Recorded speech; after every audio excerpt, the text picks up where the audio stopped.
ethics. If you see the syllabus in ethics, ఎథిక్స్లో ఏం చదవాలి, ఎలాంటి క్వశ్చన్స్ వస్తాయి, ఈ మెయిన్స్కి ఏం చదవాలి, ఎలాంటి క్వశ్చన్స్ వస్తాయి, this you have to focus along with case studies.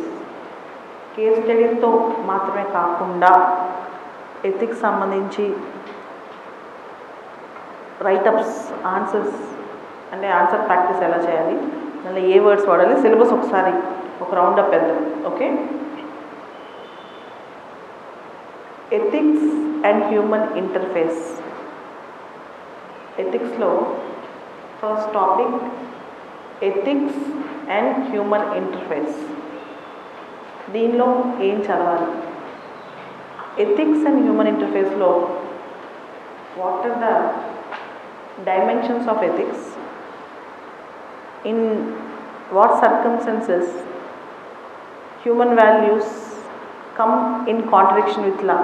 అంటే ఎథిక్స్లో ఎలాంటి డైమెన్షన్స్ ఉన్నాయి, ఎథిక్స్ సబ్జెక్ట్ క్యారెక్టరిస్టిక్స్ ఏంటి, తర్వాత లాకి ఎథిక్స్కి తేడా ఏంటి, దాంతోపాటు నార్మేటివ్ ఎథిక్స్ అంటే ఏంటి, ఎథికల్ నార్మ్స్, ఎథికల్ స్టాండర్డ్స్ అంటే ఏంటి, దాంతోపాటు ఎథిక్స్లో మనం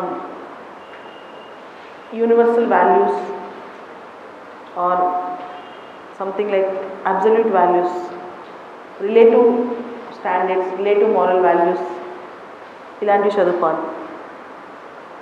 దీనికి core things to remember is ethics అనే subject as such is not enforceable. అంటే ఎథిక్స్కి ఒక టెక్స్ట్ బుక్ కానీ ఎథిక్స్కి ఎన్ఫోర్సబిలిటీ కానీ ఉండదు. And society is becoming amoral day by day. Society అనేది నైతిక విలువలు తగ్గుతున్న రోజుల్లో ఈ ఎథిక్స్ సంబంధించి ఏం గుర్తుపెట్టుకోవాలి, ఎట్లాంటి థింగ్స్ అంటే, ఒకటి లాకి ఎథిక్స్కి ఉన్న తేడా, రెండు second thing is ethics follow కాకపోతే పనిష్మెంట్స్ ఉండవు, మూడు ethics is widely diversified. there are certain values which should be followed without irrespective of time and space and date. Ethics have universal application, moral universalism or ethical universalism. దాన్ని ఏమంటామంటే moral universalism or ethical universalism or absolute ethical values. ఉదాహరణకి సత్యమేవ జయతే, truth alone ట్రైమ్స్. ఏ దేశానికి వెళ్ళినా ఏ టైంలో ఉన్నా they are universal. This term is called moral ethical value or moral universal value. Whereas there are moral relativism. There are certain values which are relative, moral relativism. ఉదాహరణకి సతీ ఉంది. సతీ 17వ శతాబ్దం 18వ శతాబ్దంలో మనకి సతీ చేయకపోతే తప్పు, ఈ రోజులో సతీ చేస్తే తప్పు. అలానే అరబ్ దేశాల్లో ఒక అమ్మాయి బుర్కా వేసుకోకుండా బయటకు వస్తే తప్పు, కానీ ఇక్కడ తప్పు కాదు. Ethical values are relative, moral values are relative. Ethical values are relative, moral values are relative. అంటే కొంతమంది అంటారు ప్రపంచంలో the sun rises in the east అనేది ఒక ఫ్యాక్ట్. అలానే truth is a fact, honesty is a fact. They have universal application. They have universal application. నువ్వు ఏ దేశం వెళ్ళినా ఎలాంటి కాలమాన పరిస్థితుల్లో ఉన్నా there are certain universal values అంటారు. కానీ కొంతమంది ఏమంటారంటే they are called ethical relativists. They are called ethical relativists. వాళ్ళు ఏమంటారంటే no. Ethics change from time and space. Ethics change from time and space. పరిస్థితులు కాలమాన పరిస్థితులు మారే కొద్దికి ఎథికల్ వాల్యూస్ కూడా మారుతూ ఉంటాయంటారు.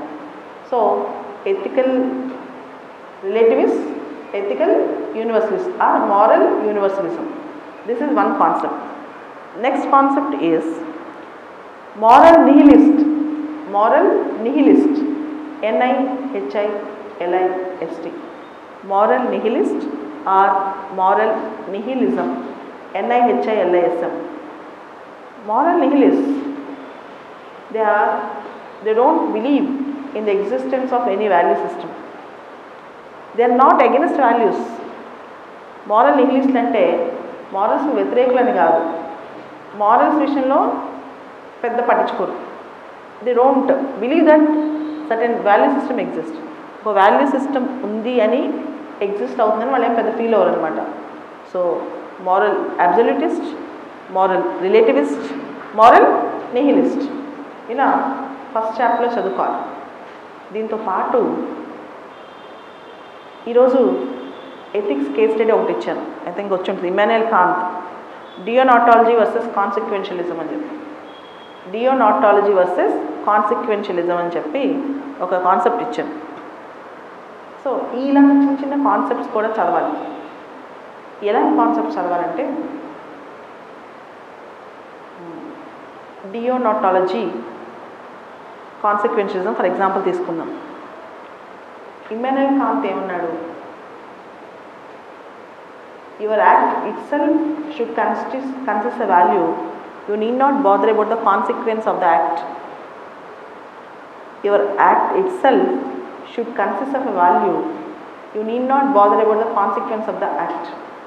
That's called deonatology. Immanuel Kant was a deonatologist. Whereas consequentialism says the consequence of the action should also be ethical. అర్థం కాలేదు కదా? See, I'll give two examples. There is a blind man. ఒక చూపు లేని వ్యక్తి ఉన్నారు. ఇట్స్ అ ఫ్యాక్ట్, అదే fact. అలానే this is a very beautiful girl, ఒక చాలా అందమైన అమ్మాయి ఉంది. It's a fact.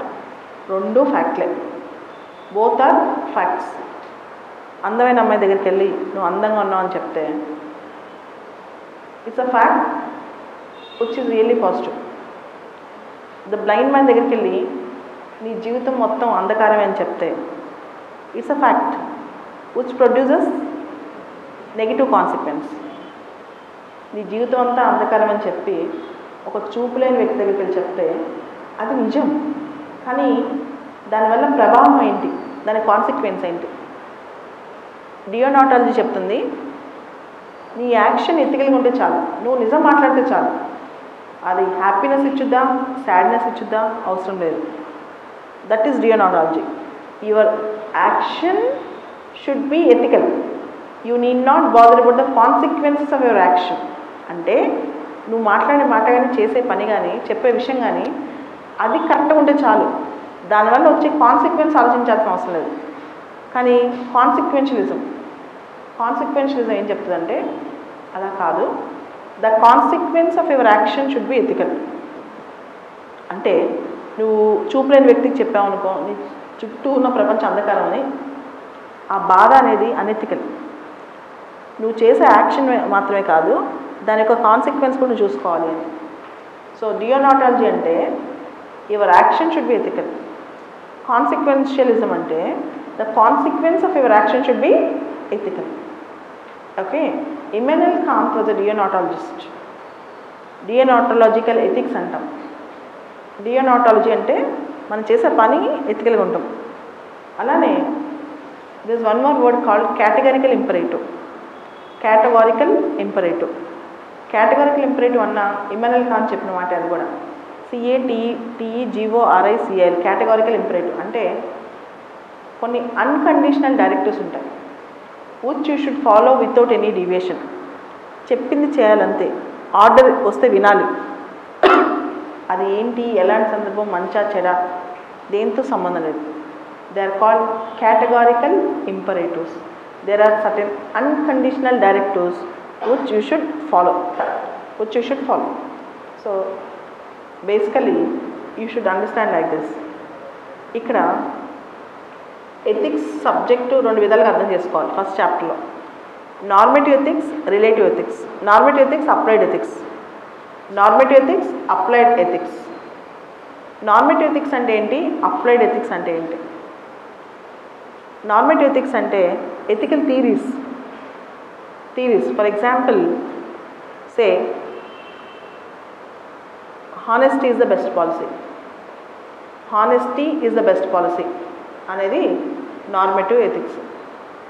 Applied ethics అంటే నువ్వు ఎన్విరాన్మెంట్లో ఎలాంటి ఎథిక్స్ ఫాలో అవ్వాలి, ఒక సివిల్ సర్వెంట్కి ఎలాంటి ఎథిక్స్ ఫాలో అవ్వాలి, లేకపోతే ఇంటర్నేషనల్ థియరిస్ట్గా ఎలాంటి ఎథిక్స్ ఫాలో అవ్వాలి, లేకపోతే ఒక డాక్టర్గా ఎలాంటి ఎథిక్స్ ఫాలో అవ్వాలి, ఒక లాయర్గా ఎలాంటి ఎథిక్స్ ఫాలో అవ్వాలి, మీడియాలో పనిచేస్తూ ఎలాంటి ఎథిక్స్ ఫాలో అవ్వాలి, ఇది అప్లైడ్ ఎథిక్స్. నార్మేటివ్ ఎథిక్స్ అంటే యూ రీడ్ థియరీస్ అనమాట. ఎలా బెంథామ్స్ యూటిలిటేరియనిజం, బెంథామ్ యొక్క ఉపయోగితవాదం కానీ, లేకపోతే ప్లేటోస్ ఫిలాసఫర్ కింగ్ కాన్సెప్ట్ కానీ, లేకపోతే సే జవహర్లాల్ నెహ్రూస్ ఐడియలిజం కానీ. జవహర్లాల్ నెహ్రూ మాట అంటారు, the alternative for coexistence is co-destruction.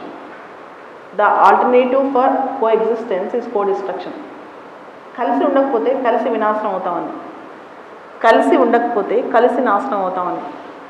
It's a highly ethical principle in IR, highly ethical quote in IR.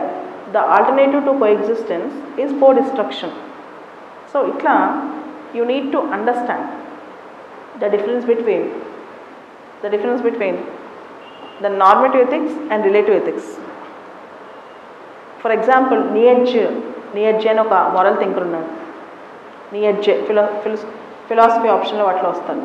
Nietzsche ఆయన ఒక మాట అంటారు, master morals, slave morals. Master morality, slave morality.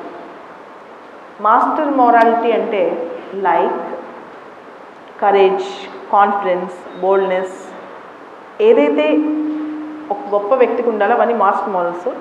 ఆ మాస్టర్ మోరల్స్ అన్నీ కూడా మోరల్స్లో హైయెస్ట్ ప్రిన్సిపల్స్ అనమాట. అలానే slave morals, humility, humbleness, ఇవన్నీ స్లేవ్ మోరల్స్ అనమాట.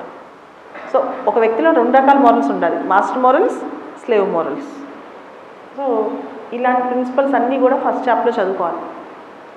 కొన్ని ప్రిన్సిపల్స్ ఉంటాయి, ఎట్లాంటివి say Mother Teresa principles, Martin Luther King చెప్పినాయి,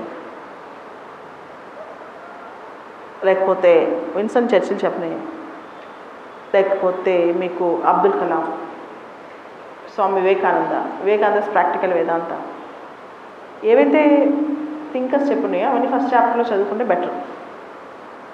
ఒక్కొక్కరికి ఒక్కొక్క చిన్న వర్డ్ గుర్తుపెట్టుంటే చాలు. ఒక్కొక్క థింకర్కి ఒక్కొక్క చిన్న టర్మ్ గుర్తుపెట్టుంటే చాలు. బియాండ్ దట్ ఎక్కువ చదువుకోదు. డొమైన్ ఆఫ్ ఫస్ట్ చాప్టర్ అనమాట. ఇదే ఫస్ట్ చాప్టర్లో ethics in private and public relationship. దీనిలో చాలా డైమెన్షన్స్ వస్తాయి. ఒక సివిల్ సర్వెంట్గా నువ్వు కరప్షన్ తీసుకోకుండా ఎలా ఉండాలి, నీ కింద వాడు కరప్ట్ తీసుకుంటే నువ్వు ఎలా కంట్రోల్ చేయాలి దగ్గర నుంచి, ఒక డాక్టర్కి ఉండాల్సిన ఎథిక్స్ ఏంటి, ఒక టీచర్కి ఉండాల్సిన ఎథిక్స్ ఏంటి. సో అన్ని రకాల ప్రైవేట్ పబ్లిక్ రిలేషన్షిప్లో ఉండేదే dimensions in private and public relationship. దీనిలో ఒక 100 డైమెన్షన్స్ వస్తాయి. ఉదాహరణకి ఆర్టీఐ యాక్ట్ ఉందనుకోండి. RTI issue is a public issue. Right ఎవరిది? You have ever right. Any individual can file an RTI application. ఈ మధ్య ఆర్టీఐ యాక్ట్ డైల్యూట్ అవుతుంది. దానిలో ఉన్న కాంట్రాస్టింగ్ ఎథికల్ వాల్యూస్ ఏంటి? లేదా chief justice of India Ranjan Gogoi మీద ఎలిగేషన్ వచ్చినప్పుడు ఆ అమ్మాయికి సరిగ్గా అవకాశం ఇవ్వలేదు. దీనిలో ఉన్న కాంట్రాస్టింగ్ ఎథికల్ వాల్యూస్ ఏంటి? Integrity of judiciary versus interest of A women, the justice for women, ఈ రెండింటి మధ్య కాంట్రాస్టింగ్ వాల్యూస్ ఏంటి? ఓకే.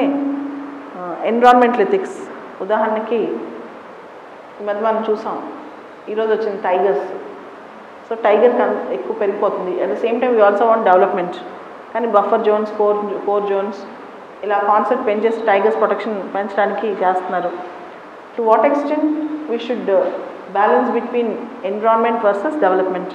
ఇవన్నీ public private relationships. Or certain tribal communities live in forest. వాళ్ళు సడన్గా ఫారెస్ట్ నుంచి వెళ్ళిపోమన్నారు and they cannot prove their stay there. చాలా వాటికి ఎవిడెన్స్ ఉండవు. గ్రామ పంచాయతీ కూడా తెలియకపోవచ్చు దగ్గరలో ఉన్న వాళ్ళకి ఎవరికి. How you prove? Or Sentinelese tribe ఉన్నారు, వాళ్ళు తెలియక చంపేశారు. తప్పు వాళ్ళు చేశారా చేయలేదా? తప్పు ఎవరిది? ఇవన్నీ చూడండి. Sentinelese tribe is an issue. చంపడం అనేది, అతను కిల్లింగ్ అనేది పబ్లిక్ ఇష్యూ ఇప్పుడు. కానీ tribal culture versus killing of A foreigner, ఇలా మన చుట్టూ జరిగే వాటిలోంచే క్వశ్చన్స్ ఫ్రేమ్ అవుతాయి. డైరెక్ట్గానో ఇండైరెక్ట్గానో మనలో వాల్యూ సిస్టమ్స్ నుంచే క్వశ్చన్స్ బయటకు వస్తాయన్నమాట. క్వశ్చన్స్ ఎక్కడి నుంచో రావు, మనకు తెలుస్తుంటాయి. అవి చిన్న చిన్న క్వశ్చన్స్ ఒక్కొక్కసారి వస్తాయి. చాలా చిన్న క్వశ్చన్స్ వస్తాయి. ఒక క్వశ్చన్, నీకు ఒక డాక్టర్ ఉంది, 6th క్లాస్ చదువుతుంది. ఆ అమ్మాయికి మదర్ తెరిసా అంటే చాలా ఇష్టం. She got inspired. నువ్వు ఏదైనా ఇచ్చినా ఇంట్లో తీసుకెళ్ళి బయట అందరికీ డొనేట్ చేస్తుంది. ప్రతిదీ డొనేట్ చేస్తుంది ఇంట్లో తీసుకెళ్ళి. తన ఫుడ్ కూడా తినకుండా డొనేట్ చేస్తుంది. ఒక పేరెంట్గా నువ్వు సఫర్ అవుతున్నావు. ఒక పేరెంట్గా నువ్వు అమ్మాయిని ఆపలేకపోతున్నావు. Because she is excessively indulging in to charity. What are the contrasting values here? చిన్న చిన్న అంశాలు అనమాట. చిన్న అంశాలు, చాలా సెన్సిటివ్ అంశాలు కూడా ఒకసారి క్వశ్చన్ రావచ్చు. లాస్ట్ ఇయర్ వచ్చినట్టు, నువ్వు ఇంటర్వ్యూకి ఫాస్ట్గా వెళ్తున్నావు, సడన్గా యాక్సిడెంట్ చూసావు, ఆగుతావా అని. నువ్వు ఇంటర్వ్యూకి వెళ్తున్నావు, సడన్గా యాక్సిడెంట్ అయింది, నువ్వు ఆగవా అని చెప్పి. So ethics in private public relationships అంటే రకరకాల అంశాలు వస్తాయి. సో ఉదాహరణకి నీ మీద మీడియాలో ఒక రాంగ్ న్యూస్ వచ్చింది. యాక్చువల్గా it was a news which was a erratic incident. ఒక చిన్న ఎరాటిక్ ఇన్సిడెంట్ మీద రాంగ్గా వచ్చింది. నువ్వు గవర్నమెంట్ ఆఫీసర్వే, how you are going to react? ఇవన్నీ చుట్టుపక్కల జరిగే అంశాలన్నిటి మీద you need to have an idea. చాలా బ్యాలెన్స్డ్గా ఆన్సర్ రాయాల్సి వస్తుంది. ఇదే దీనిలో వచ్చేది. తర్వాత human values, lessons from the lifes and teachings of great leaders, reformers and administrators. Lessons from the lifes and teachings of great leaders, reformers and administrators. దయచేసి గుర్తుపెట్టుకోండి, ఎథిక్స్ ఎగ్జామ్కి వెళ్ళే రోజు ఇది చదవాలని ట్రై చేయకండి. ఇప్పటి నుంచి ట్రై చేయండి. ఉదాహరణకి when you're writing an answer about national interest, you should write about Sardar Vallabhbhai Patel. When you are writing about theory of justice, what is justice? You should definitely write about John Rawls' theory of justice. John Rawls' theory of justice and difference principle. John Rawls' theory of justice and difference principle ఖచ్చితంగా రాయాలి. I think you all know Rawls' theory of justice. John Rawls అంటాడు, మనుషుల్ని ఇలా స్వేచ్ఛగా వదిలేసి వాళ్ళ socio economic సర్కమ్స్టాన్సెస్లో వాళ్ళని వదిలేస్తే జస్టిస్ అంటే ఎవరి ఉద్దేశంలో వాళ్ళు డిఫైన్ చేస్తారు, ఎవరి పర్స్పెక్టివ్లో వాళ్ళు డిఫైన్ చేస్తారు. అలా కాదు, మనుషుల్ని ఒక మాయ తెరలో కప్పేయాలి, వెయిల్ ఆఫ్ ఇగ్నోరెన్స్లో కప్పేయాలి. అప్పుడు వాళ్ళు మర్చిపోయి వాళ్ళ మనసులో సమాధానం చెప్తారు. జస్టిస్ అంటే అందరూ ఒకటే, ఎవరైనా తక్కువలో ఉంటే వాళ్ళని స్పెషల్గా చూడొచ్చు అని. దాన్ని డిఫరెన్స్ ప్రిన్సిపల్. స్టేట్ ఒకళ్ళని ఒక విధంగా, ఇంకొకళ్ళు ఇంకో విధంగా చూడొచ్చు. ఎవరైతే నిజంగా పేదగా ఉన్నారో, కష్టాల్లో ఉన్నారో, స్టేట్ వాళ్ళకి సపరేట్గా సపోర్ట్ చేయొచ్చు అని. దాన్ని డిఫరెన్స్ ప్రిన్సిపల్ అంటారు. So you need to explain about John Rawls difference principle. What is justice according to అని క్వశ్చన్ వచ్చింది అనుకోండి, without writing John Rawls principle RAWLS, you cannot speak about justice. Okay, ఏదో రాసేసాం రాయడం కదా ethics answers. They should have some strength inside them. వాళ్ళలో కొంచెం strength ఉండాలి. సో ఇది first chapter. So for example మీరు మంచి థింకర్స్ తీసుకుని, అబ్రహాం లింకన్ కానీ, ఫ్రాంక్లిన్ రూజ్వెల్ట్ కానీ, ఐన్స్టీన్ కానీ, వీటికి నెవర్ ఎండింగ్ ఇదనమాట. కనీసం ఒక 30-40 థింకర్స్ పెట్టుకుని మీరు ఒక్కొక్కరి గురించి ఒక పారాగ్రాఫ్ వాళ్ళలో ఉన్న జిస్ట్ తీసుకొని చదువుకోవాలి. Next is role of family, school and education institutions in inculcating ethical values. Role of family, school and education institutions in inculcating ethical values. ఒక చిన్న ఎగ్జాంపుల్, లాస్ట్ ఇయర్ హైదరాబాద్లో స్కూల్ పిల్లలు డ్రగ్స్కి ఎడిక్ట్ అయ్యారు అని చెప్పి న్యూస్ వచ్చింది. అలానే రియాడ్ ఇంటర్నేషనల్ స్కూల్ కేసు, ఢిల్లీలో ఒక చిన్న బాబుని 9th క్లాస్ 11th క్లాస్ అబ్బాయి చంపేశాడు. సో ఇట్లాంటివి ఎథికల్ వాల్యూస్ చెప్పాల్సిన సొసైటీ, ఫ్యామిలీ ఎలా తయారవుతుంది, అలాంటి సొసైటీ ఎలా ఉంది, మన చుట్టూ మాబ్ లించింగ్ ఒక ఇష్యూ. అలానే సంతోషి కుమార్ అనే ఒక అమ్మాయి జార్ఖండ్లో పీడిఎస్ అందక ఎండలో నుంచి 2 రోజుల తర్వాత చచ్చిపోయింది. అలానే కర్ణాటకలో భద్రా రివర్లో స్నానం చేయడానికి ఈత కొట్టడానికి వెళ్ళిన పిల్లల్ని అన్టచబుల్స్ అని కొట్టారు. సో ఇట్లా మన చుట్టూ జరుగుతుంది sir. Role of society in values. లేదా తమిళనాడు లాంటి రాష్ట్రాల్లో మీరు చూసారు, తమిళనాడులో పొలోచియో అమ్మాయిల్ని ట్రాప్ చేయటం, వాళ్ళ ఫోటోలు తీసి వాళ్ళని బ్లాక్మెయిల్ చేయటం, ఆ ఇన్సిడెంట్స్. అలానే ఇంటర్ క్యాస్ట్ మ్యారేజెస్ని సొసైటీ ఎలా బ్యాన్ చేస్తుంది, కాప్ పంచాయత్స్ ఏంటి, ఇట్లా మన చుట్టూ జరిగే అంశాల్లోంచే క్వశ్చన్స్ వస్తాయి. అలానే కేరళలో హదియా కేసు అనమాట. సో దీన్ని కనెక్ట్ అవ్వగలగాలి. Role of society in building values or in demolishing the values మొత్తం ర్యాన్సాక్ చేయడానికి సొసైటీ ఏం చేస్తుంది. తెలుగులో ఒక సామెత ఉంది, ఒక కాకి చచ్చిపోతే కాకులన్నీ వచ్చి అరుస్తాయంట, కానీ ఒక మనిషి చచ్చిపోతే పట్టించుకునే రోజే లేదు. ఇప్పుడు జస్ట్ ఏదో టైం పాస్కి అట్లా వస్తున్నారు కానీ ఏమైనా అనుకుంటారని అది కూడా లేదు. సో సొసైటల్ వాల్యూ సిస్టమ్ అనేది ఎట్లా పోతుంది. Man is a sentient being of 5th order. ఆ సెంటియన్స్ మనిషిలో ఉందా అసలు? Man is a sentient being of 5th order. Sentience మనిషిలో ఉందా? సో ఈ ఆస్పెక్ట్ నుంచి కూడా చదవండి. ఇది ఒక ఆస్పెక్ట్ కావాలి. ఓకే.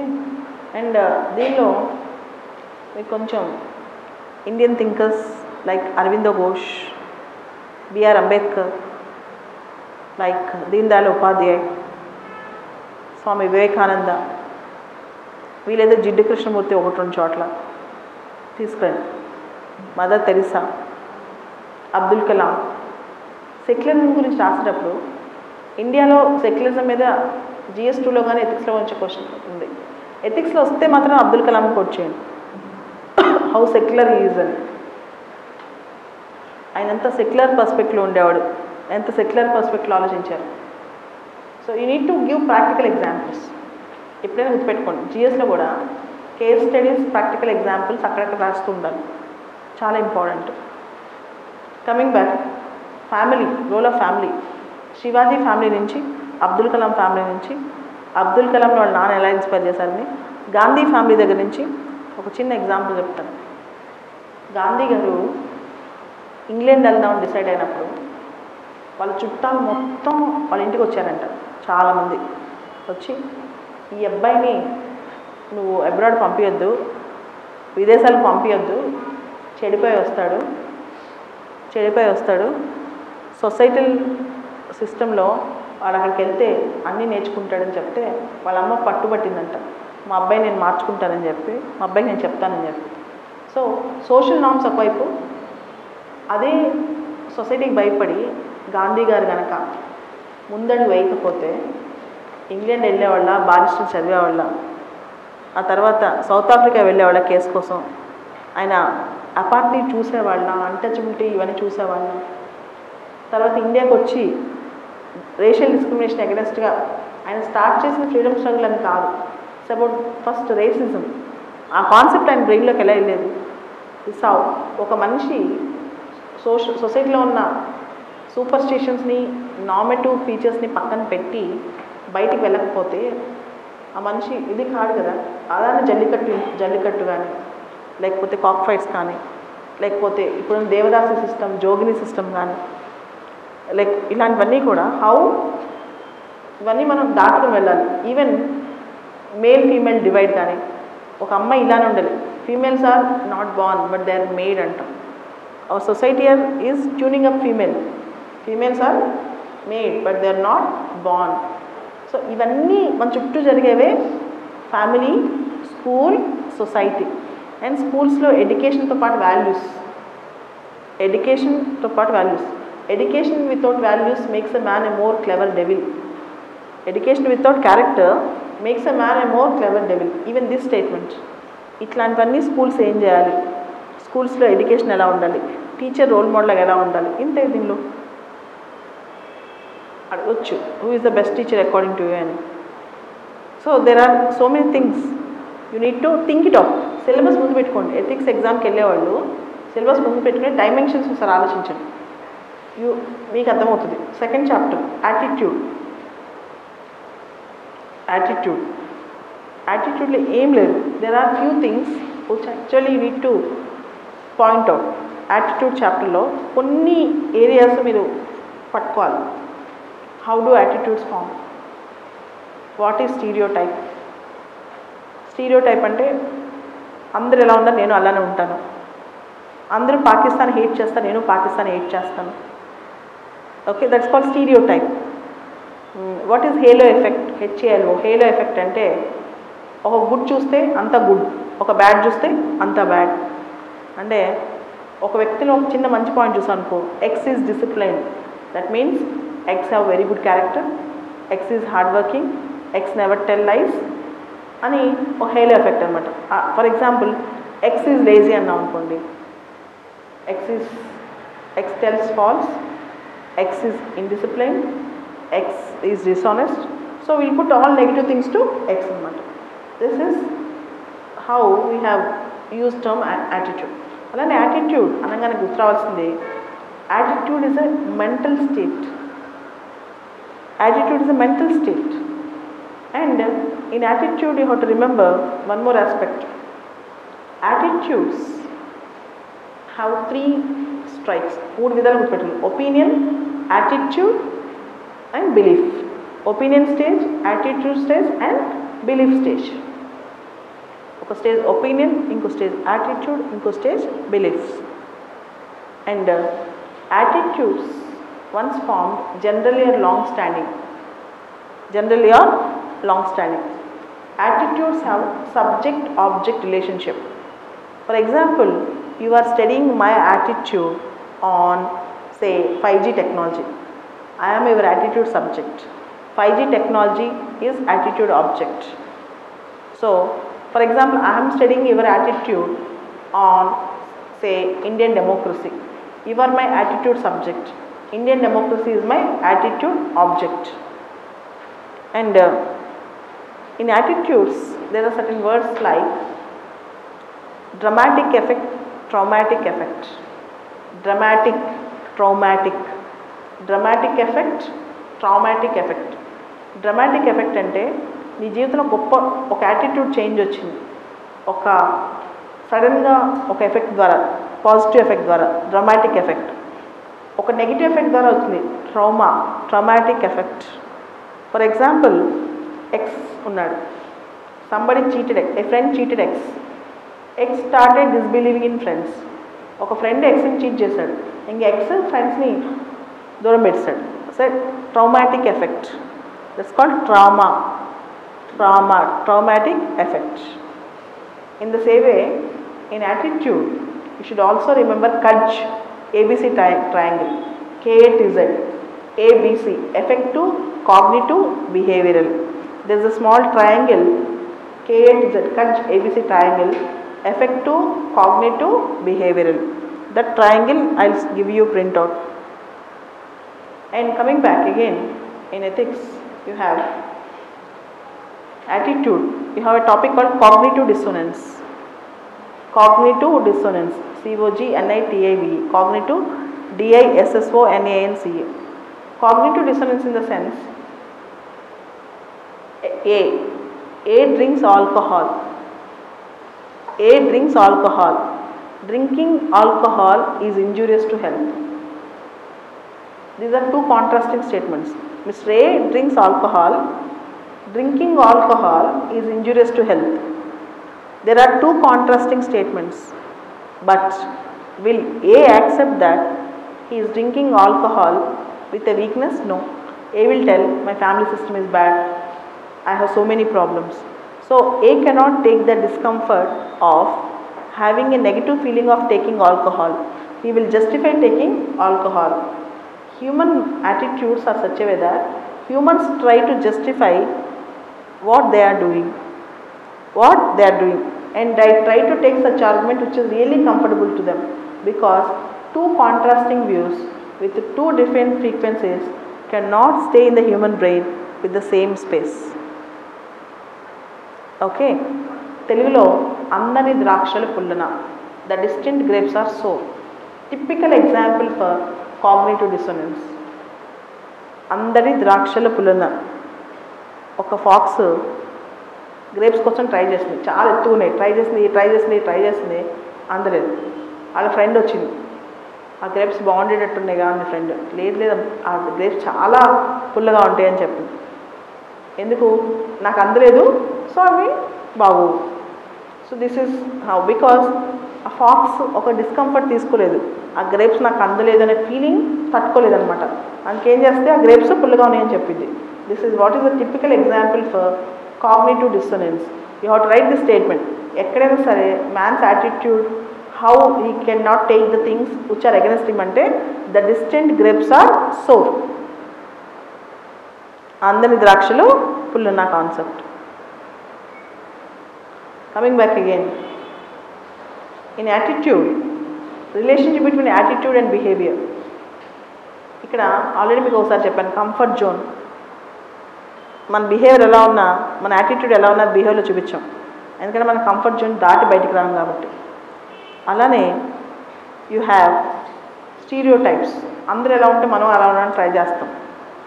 అందరు గుడికి వెళ్తే మనం గుడికి వెళ్ళడానికి ట్రై చేస్తాం, దేవుడు ఉన్నాడు నమ్మినా నమ్మకపోయినా.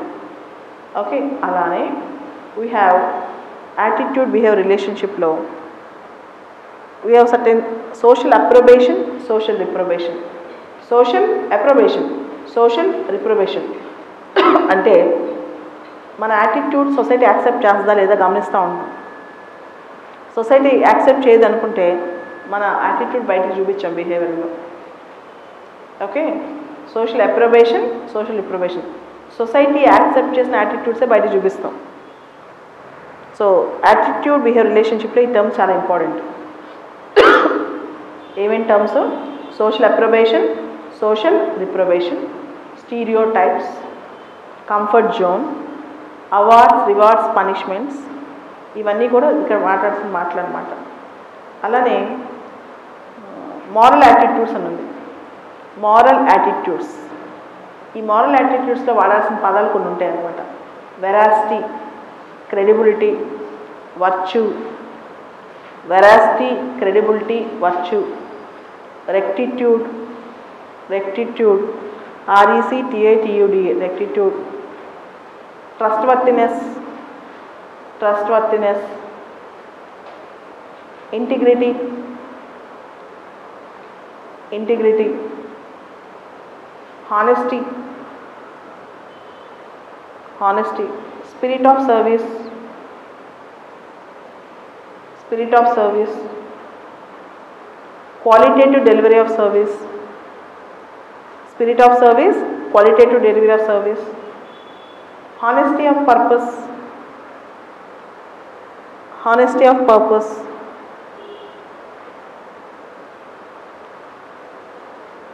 Impeccable character, impeccable character.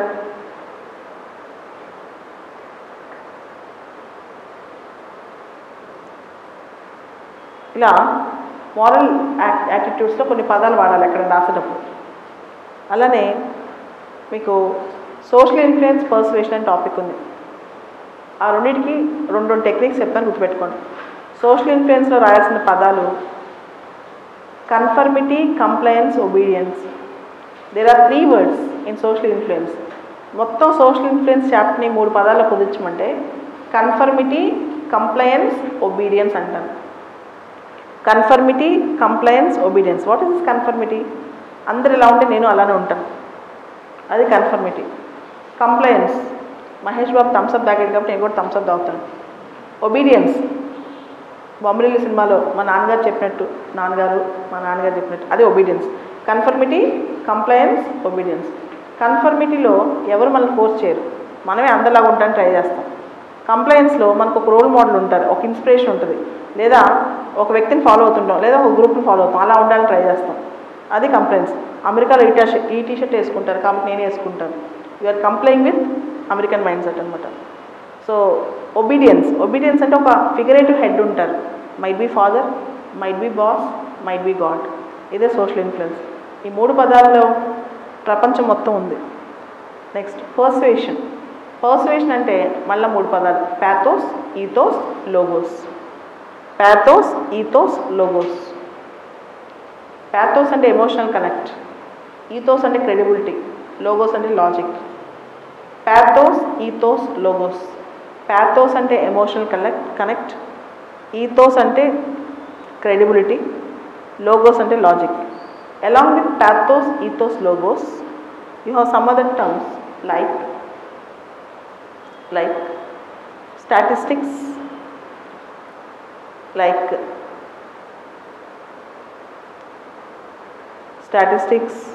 freebies, statistics okati, freebies okati, and you can also say lowballing, door on the face, foot in the door. Lowballing, when you reduce the price, people will run. When you say today it is free, people will rush. Lowballing, LOWBALLING. All these things, door in the face, foot in the door, all these things comes under persuasion techniques. I'll give small example. ఒక చిన్న example చెప్తే మీకు అర్థమైపోద్ది. ఇప్పుడు present ఇండియాకి population పెరుగుతుంది. ఇండియాలో పర్టికులర్గా ఉత్తరప్రదేశ్, బీహార్, హర్యానా ఇలాంటి చోట్ల ఇమీడియట్గా నువ్వు అక్కడ DMB, district magistrate, population control చేయాలి, నీకు ఒక టార్గెట్ ఇచ్చారు, ఎలా చేస్తావు? ఇది క్వశ్చన్ ఏంటంటే, నీ జిల్లాలో విపరీతంగా పాపులేషన్ పెరుగుతుంది, నువ్వు నార్త్ ఇండియాలో ఒక స్టేట్లో ఉన్నావు, సే బీహార్, అక్కడ ప్రొడక్టివిటీ చాలా ఎక్కువ ఉంది, ఫర్టిలిటీ రేట్ చాలా ఎక్కువ ఉంది, నువ్వు పాపులేషన్ కంట్రోల్ చేయాలంటే ఎలా చేస్తావు? మెజర్స్ చెప్పు అని అడుగుతాడు. ఈ క్వశ్చన్ రావచ్చు కేస్ స్టడీలో. ఓకే, అండ్ పాపులేషన్ కంట్రోల్ అంటే you are not expected to promote abortions కదా, you are expected to stop fertility. So దీనిలో నువ్వేం చెప్తావు? ప్యాథోస్, ఈథోస్, లోగోస్ వాడతాను. ప్యాథోస్ అంటే ఏంటి? ఎవరికైతే 10 మంది పిల్లలు ఉన్నారో వాళ్ళ రోల్ మోడల్ తీసుకొచ్చి వాళ్ళు ఎలాంటి కష్టాలు పడుతున్నారో చూపిస్తాను. ఓకే, తర్వాత ఈథోస్ అంటే ఒక ఫిల్మ్ స్టార్నో, ఒక క్రెడిబుల్ పర్సన్నో వచ్చి స్పీచ్ ఇప్పిస్తాను, how good is having small family అని. లోగోస్, క్రెడిబుల్ ఇన్ఫర్మేషన్ అంటే లాజిక్తో చెప్తాను. పిల్లలు ఎక్కువ మంది ఉంటే స్కూల్ కానీ హెల్త్ ఫెసిలిటీస్ కానీ వాళ్ళకి అందించే విధానం ఎలా ఉంటుంది, తక్కువ మంది ఉంటే ఎలా ఉంటుందని.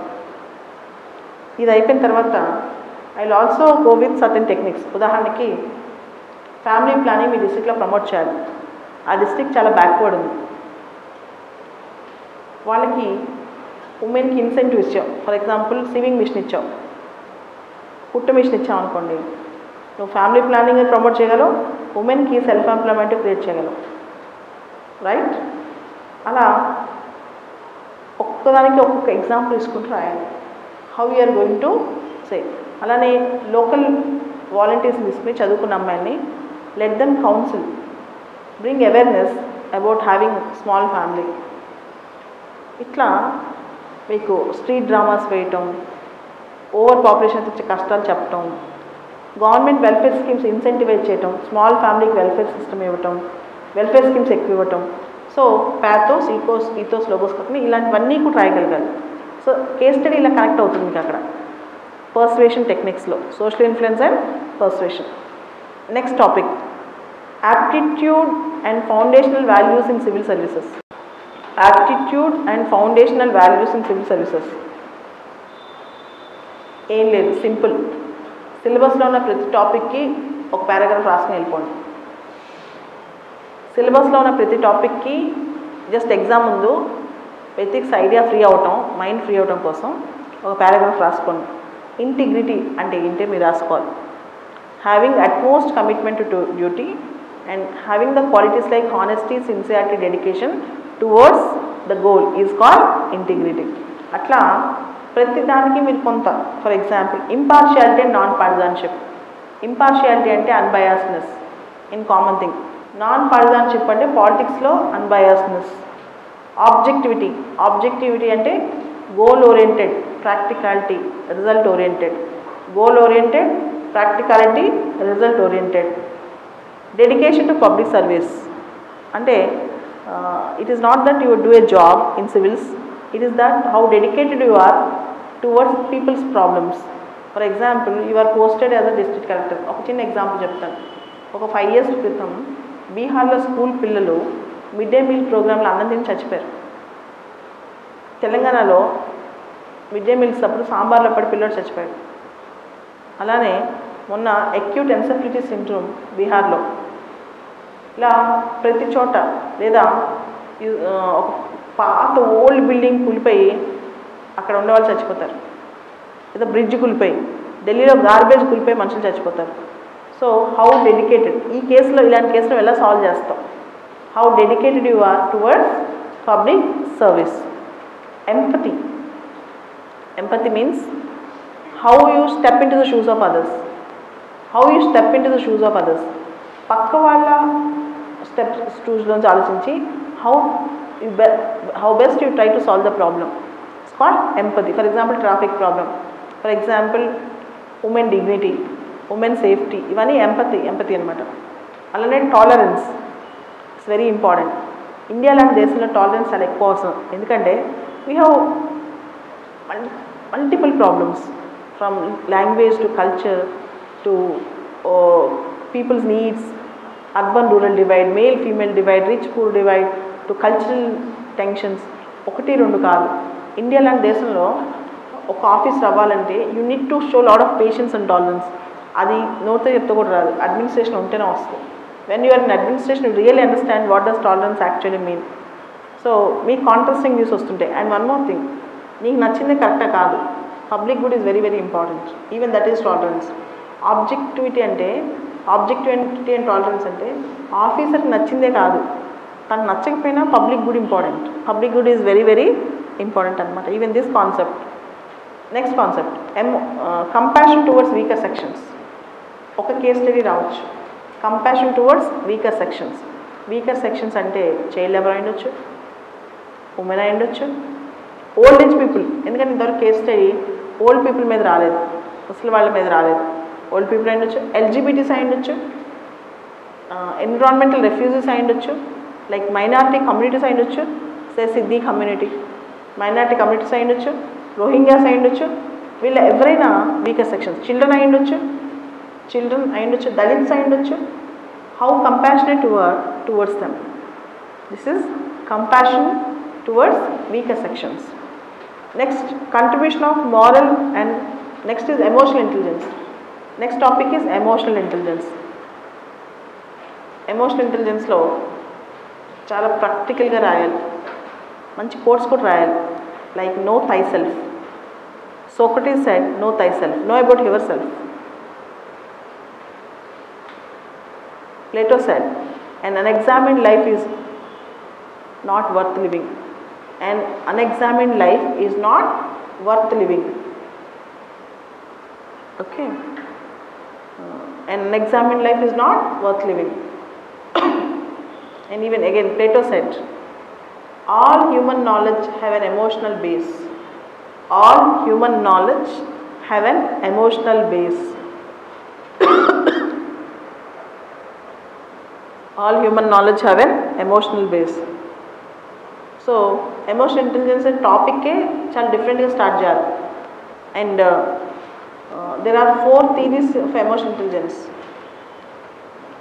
4 theories ఉన్నాయి emotional intelligenceకి. Ability theory, mixed theory, mixed EI model, ability EI model, mixed EI model, big 5 EI model. ఇలా 4 మోడల్స్ ఉంటాయి, మీకు దొరుకుతాయి.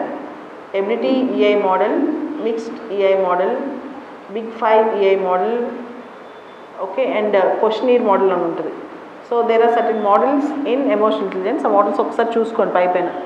తర్వాత ఎమోషనల్ ఇంటెలిజెన్స్ అడ్మినిస్ట్రేషన్ ఎలా యూజ్ అవుద్ది, అలానే ఎమోషనల్ ఇంటెలిజెన్స్ ఛాలెంజెస్ ఏంటి, అలానే చిన్న డయాగ్రామ్ ఉంటుంది ఎమోషనల్ ఇంటెలిజెన్స్కి. Social skills social intelligence, people skills people intelligence, individual ability to judge. ఇట్లా మీరు నెట్లో ఎమోషనల్ ఇంటెలిజెన్స్ పిక్చర్ అంటే 4 బ్లాక్స్ వచ్చే చిన్న డయాగ్రామ్ ఉంటుంది, చిన్న డయాగ్రామ్. ఆ డయాగ్రామ్ వేస్తే చాలు. ఓ పక్క social skills, individual traits individual intelligence అంటే మన గురించి మనం తెలుసుకోవడం, మనం సెల్ఫ్ కంట్రోల్ సెల్ఫ్ రిలయన్స్, ఇది ఒకటి. సొసైటీ లెవెల్లో సోషల్ స్కిల్స్ ఒకటి, పీపుల్ స్కిల్స్ ఒకటి. సో వీటి మీద చిన్న చిన్న పిక్చర్ వేయండి. ఖచ్చితంగా ఎమోషనల్ ఇంటెలిజెన్స్ మీద యాటిట్యూడ్ మీద చిన్న చిన్న పిక్చర్స్ తయారు చేసుకోవాలి. తర్వాత ఇది ఇది రావచ్చు, what is the challenges, emotional ఇంటెలిజెన్స్లో ఛాలెంజెస్ ఏంటి అని చెప్పి అది కొంచెం సీరియస్గా చదవండి ఆ క్వశ్చన్ కాన్స్ట్. Contribution of moral thinkers and philosophers. ఈసారి చాలాసార్లు నుంచి ఇవ్వట్లేదు, డైరెక్ట్గా థింకర్ పేరు ఇచ్చి రాయమని కూడా అడగచ్చు. 2016లో రాస్ థియరీ ఆఫ్ జస్టిస్ ఇచ్చినట్టు, కౌటిల్య ఇచ్చినట్టు ఒక థింకర్ పేరు మళ్ళీ ఇచ్చి థింకర్ని ఎక్స్ప్లెయిన్ చేయమనవచ్చు. మరి అంటే తెలియని థింకర్ ఇవ్వకపోవచ్చు, కానీ తెలిసిన థింకర్స్లో అడగచ్చు. ఒక్కసారి థింకర్ చదివితే మీకు ఓవరాల్ ఎథిక్స్ ఆన్సర్స్ కూడా పనికొస్తాయి. Then is civil services values and ethics in public administration. Civil services values and ethics in public administration, status and problems, ethical concerns and ethical dilemmas. తెలుసు కదా, డ్యూటీ ఫస్టా ఎథిక్స్ ఫస్టా? చాలాసార్లు చెప్పాను ethical dilemmas. Duty first ఉందా, నీకున్న values ఫస్టా? For example, నువ్వు ఒక land acquisition ఆఫీసర్వి, నువ్వు ఆ ల్యాండ్ ఎక్వైర్ చేస్తావా? చేస్తే పేదవాళ్ళకి ఇల్లు పోతాయి, will you leave them like that? ఇలాంటి క్వశ్చన్స్ వస్తాయి అన్నమాట. అలానే law, rules and regulations and concepts as sources of ethical guidance. Law is the source of ethical guidance. Law ఏం చెప్తుంది? Law is made with collective wisdom. Law always speaks directly. Law comes with sanctions, that is punishments. And law also makes man to legitimately expect certain thing. For example, MG NREGA ఉంది, food security act ఉంది, RTI act ఉంది. Now we're legitimately expecting right information, right? So law allows individual to legitimately expect certain things. In the same way, law and justice, law versus justice. Law is not an end in itself. The end of law is justice. Law is not an end in itself. The end of law is justice. And positive discrimination, rule of law. Positive discrimination, rule of law. Justness, fairness and equitability. Justness, fairness and equitability. Law should not be arbitrary, artificial. Law should not be arbitrary, artificial or evasive. ఈ terms అని రాయాలి. Should write all these terms here. Next is accountability and ethical governance. అసలు core మీరు గుర్తుపెట్టుకోవాల్సింది citizen charter ఒకటి, సేవోక్త model ఒకటి. Citizen charter చదవండి, ఖచ్చితంగా GS2లో కానీ GS4లో కానీ తగలవచ్చు. సిటిజన్ చార్టర్, సేవోక్త model, RTI act, whistle blowers, Lokpal, amendments to prevention of corruption act, recent amendments. తర్వాత Pragati, proactive governance and timely implementation. Next, how e governance can bring good governance. ఈ డొమైన్ చదివితే ఆల్మోస్ట్ అంతా కవర్ అయిపోతుంది మీకు. And second ARC రిపోర్ట్లో ethics in governance 12th chapter చూడండి ఒకసారి. నూలన్ 7 principles ఉంటాయి. నూలన్ 7 ప్రిన్సిపల్స్ ఏమిటి? లీడర్షిప్, ఆబ్జెక్టివిటీ, ఇంపార్షియాలిటీ, ఇట్లాంటివి 7 గోల్స్ ఉంటాయి. వాళ్ళు అడిగినా అడగకపోయినా ఎక్కడైనా రాసేసుకోవచ్చు. నూలన్స్ 7 ప్రిన్సిపల్స్, అది ఒకసారి చూసుకోండి. NOLAN, నోలన్ ప్రిన్సిపల్స్ ఉంటాయి, ఇంగ్లీష్ వాళ్ళవే. Then is ethics in IR. Ethics in IR ఈసారి ఒక కేస్ స్టడీ కానీ క్వశ్చన్ కానీ తాగొచ్చు. ముఖ్యంగా trade wars, ocean, seas, high seas chain occupation, refugee crisis, human rights issues, international environmental concerns, nuclear issues, అలానే ఈ కుల్భూషణ్ జాదవ్ కేస్ స్టడీ రావచ్చు. దేశం కోసం వెళ్ళాడు, దేశం కోసం చేయటం తప్ప రైట్ స్పైయింగ్. సో ఇట్లాంటివన్నీ ఎనీథింగ్ ఐఆర్ రిలేటెడ్ అనమాట. You might get a question. అలానే కార్పొరేట్ గవర్నెన్స్, ఈ మధ్య స్కామ్స్ జరుగుతున్నాయి కదా. రీసెంట్గా వచ్చిన స్కామ్, కార్పొరేట్ స్కామ్స్ చెప్పండి. Nirav Modi scam, Punjab national bank scam, చందా కొచ్చర్, ఇవన్నీ ఉన్నాయి కదా, విజయ్ మాల్యా. ఈ మోడల్ ఆఫ్ కేస్ స్టడీ రావచ్చు కార్పొరేట్ గవర్నెన్స్లో. కార్పొరేట్ ఇప్పుడు ఇండియాలో ఎక్కువ కార్పొరేట్సే రూల్ చేస్తున్నాయి, కానీ కార్పొరేట్స్లో వాల్యూస్ లేవని చెప్పి ఒక వాల్యూ లేని కేస్ స్టడీ ఇవ్వచ్చు. ఎలాంటి కాంట్రాస్టింగ్ వాల్యూస్ ఉన్నాయి? ప్రైవేట్ ప్రాఫిట్ మోటివా, పబ్లిక్ ఇంట్రెస్టా, టువర్డ్స్ దేర్ ఎంప్లాయీస్ వాళ్ళకు ఉండాల్సిన ఇదేంటి, సిఎస్ఆర్ గురించి రాయమని అనుకోవచ్చు. Anything on corporates case study రావచ్చు అనుకున్న దీని మీద. లేదా కార్పొరేట్స్ అండ్ ప్రాఫిటీరింగ్ ఎట్లా అంటే ఈ ఎంఎన్సీస్ ఉన్నాయి కదా, లేదా ఐపీఆర్ ఇష్యూస్, ఫార్మాస్యూటికల్ ఇండస్ట్రీ, ఈ టైప్లో there might be chance. Next is